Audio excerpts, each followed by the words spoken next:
Hello, everybody, and welcome. We are at the Black Sea Security Forum here in Odessa, Ukraine, and I am now joined by the 5th President of Georgia, Salome Zhorbashvili. Madam President, thank you so much for joining us. Hello. I'm very glad to be with you. It's great to have you again. Now, this is your first time to Ukraine during the full-scale invasion of the country. It's also your first time here at this forum and here in Odessa. Tell me, what is your overall impression thus far when coming to a war that's coming to a country that's a full-scale war? It's the same impression that I had from outside, which is huge admiration for a population that is so courageous in front of the war, and that gives you the impression that everything is just normal, despite all the atrocities that we know, despite all the adversities that they have gone through. It still looks like, first of all, it's a beautiful city, but it looks like a very lively city, one that is continuing its life and does not let this outside interference stop the life here. So I'm very admiring the Ukrainian people. There's some parallels I think we can draw to Georgia. I mean, Georgia was first. Georgia was attacked by Russia, Russian aggression, seizing Georgian land. What other parallels can you draw at this point in time, looking what Ukraine has gone through and what Georgia has gone through? Well, I think that the main parallel is that Ukraine has gone through a military aggression to which it's resisting, and it's not only resisting, I would say even more that it's winning the war, because in the case of Ukraine and Russia, Russia not being able to show that it wins the war after more than 4 years means that it's losing the war, and it knows it. Maybe it's not recognizing it yet fully, but it knows that it has lost this war. In the case of Georgia, we are fighting a different war, which is a hybrid war, which is maybe less tragic in terms of casualties, but it's maybe more difficult in every day because you do not see the enemy so clearly. And that's one of the problems that maybe some people in Georgia do not identify as clearly that this is Russia that we are resisting to. But still, both populations, I think, are very resilient in their own ways. And of course, I do not want to compare our fate with that of the Ukrainian people, but both are very resilient. And I think that the fight of the Georgians is something that should be watched more closely by some of our partners, by all of our partners, because it's something that can happen to anyone, even when you don't have borders with Russia. You and the democratic forces of Georgia say that the Georgian Dream government is illegitimate and it has captured all of the state institutions. The protests continue. We still see, despite the crackdown and the amount of political prisoners that there are in the country, what hope does the Georgian people have for the future, and how are the democratic forces continuing to resist the ultimate capture of the state? Well, the hope is because the very large part of the Georgian population, even if with people that sometimes still supports the Georgian dream, the whole majority of the population wants this European integration, wants a democratic and independent country. That is in our genes, I would say, to defend that. So it's not something that you can change easily. And so it might take time. We don't know how the scenarios will unfold. But it's clear that, for instance, fear has changed sides. Fear is no longer on the side of the population. People are determined to take their risks. Fear is on the side of the elite circles that see that they are not immune to being jailed, to being accused of everything, treason, corruption. It's very classical end of autocracies that we're seeing unfolding. Again, I don't know the rhythm when it will come to its end. Nobody can say that, I think, as nobody can say at one point in time this latent protest that is every day on the streets and every week more massively and at different can suddenly explode into something else. That's something that I would not, if I were the authorities, I would not bet on the fact that they have managed to put down the people. So it's an uneven situation in which we still need, of course, on the side of the society and of the democratic forces, we need more consolidation. That's where we are not doing enough. Madam President, I remember you went to Washington for President Donald Trump's inauguration. You were hoping for maybe a good relationship with the Trump administration.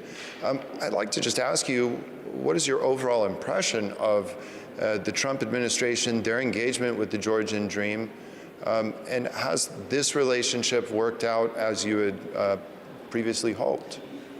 My intention there was just to remind of the existence of Georgia on the map, which is not always the case when there are so many intense crises in different parts of the world and around our region. So there are practically no relations between the administration and the Georgian Dream.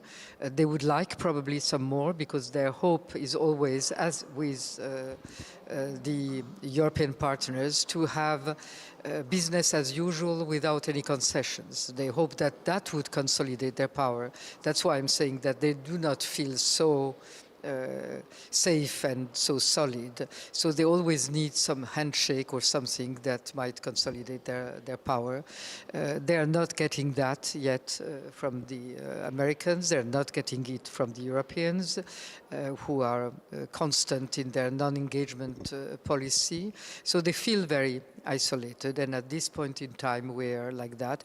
A strange moment was a meeting between President Zelensky and Mr. Kobakhidze, which we do not know whether it meant something or was just a side event of a major event, I don't know. Yeah, that's maybe you know more. That's very. I'd like to know more. I wish I was a fly on the wall. Another negative, I guess, impact of Donald Trump and his administration taking over was their crackdown on USAID. Many organizations were benefited by this in Georgia. How has this affected the, democratic movements and well, it human has rights? affected, as well as all these bilateral programs of different European countries, the Swedes or the Germans that have been suspended also. All of that, of course, has affected because they were very much involved in the regions and very directly supporting many programs that were linked to development of special areas, agriculture, education, health, and USAID was very important in that. But USAID was also, and also these bilateral programs, very important for the government and were also part of this budget balance that they had thanks to these programs. And so the economy of the country and the social situation is quite concerning.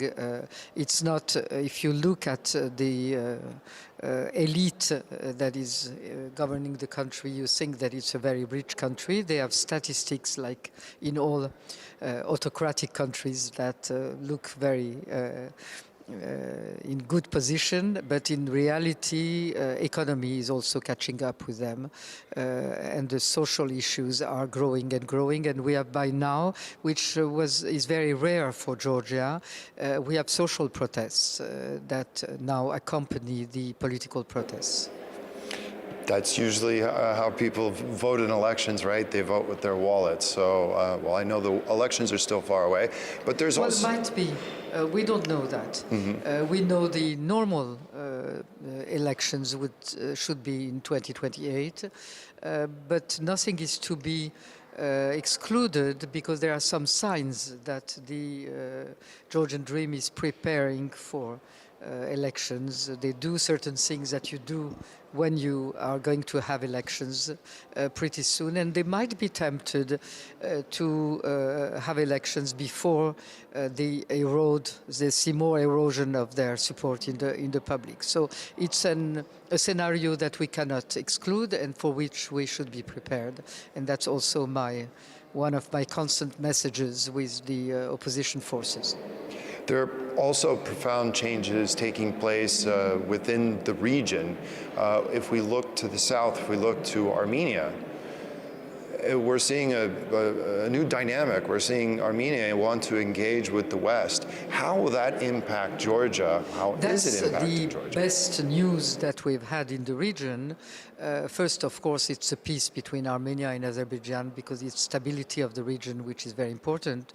But the turn towards the west of Armenia, which is a historical, really, event, is extremely important because if it were not for Armenia now getting closer and closer to the European Union, then this region would be falling back under only the Russian influence. So we are in a way protected by Armenia. I think it's very important when all the European ministers go to Armenia, when Mr. Rubio goes to Armenia, Mr. Vance, all of that is also protecting us indirectly. So we are very supportive of the coming elections, and I think that it's also something that all our partners should do the utmost to protect Armenia from having the same thing that we had, which is heavy interference in the elections, which most probably the Russians are preparing. So I think that the Western partners should be as prepared. Finally, as fifth president of Georgia, do you feel somewhat like Europe has abandoned Georgia in its current political crisis? I don't think so. I think that Europe does not know exactly what to do today, and it's understandable because the biggest part is for us to play. For the internal forces, and given the fact that the regime has managed to cut severe all ties with the West, the financial ties, the support ties, there is very little that is left concretely that can be done by our partners. There is still the question of sanctions where they could do more. But all in all, what I expect from our partners, and that is one of my duties, is to remind them that they have to be ready for us as soon as we get back on our track. And so that at that time, we do not lose more time to really regain all the efforts and the reforms that we were on and go down the integration path. And in the event that the final question here, in the event that maybe there will be early elections, do you think Georgians are ready for a change? Yeah. And will you be able to prevent, or will it be prevented? I think that there is no question that they're ready for a change. If there is something that unites practically the whole of Georgia today, is that everybody wants change. They might not agree on what kind of changes or who will carry the changes, and I think that that's where we need preparation. We need to answer the question for the public of when it changes, what happens, who will come, and show that we have unity, at least for the transition period, unity and stability. If we cannot present this image to the public, then they will not follow. If we can do it, and that's our responsibility, then they will follow. Okay, Madam President Salome Zhorbaishvili, thank you so much for sitting down and talking with us. Thank you. Thank you. And that concludes this discussion here at the Black Sea Security Forum. Thank you for watching, and see you next time. Goodbye.